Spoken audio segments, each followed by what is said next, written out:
Matumal ata ngayon, Lex. Oo nga, Bogart. Alam ko na. Para malibang tayo, may joke ako sa'yo. Ano naman yun? Anong tinapay ang paborito ng buwan?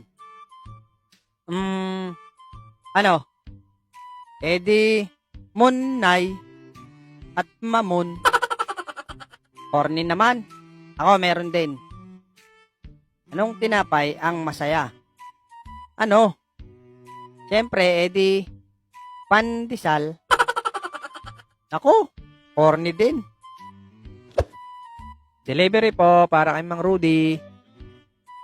Manong Rudy, may deliver kayo.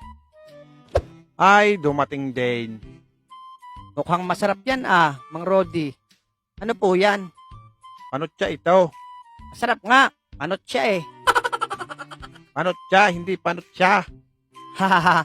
Niloloko kayo, Mang Rudy. Anong, bale, panot na lang dito. Na na-receive nyo na. Ano? Panot po. Panot daw, Mang Rudy, oh. Nanluluko ka, bata? Ay, hindi po. Sige po. Okay na po yan. Alis na ako.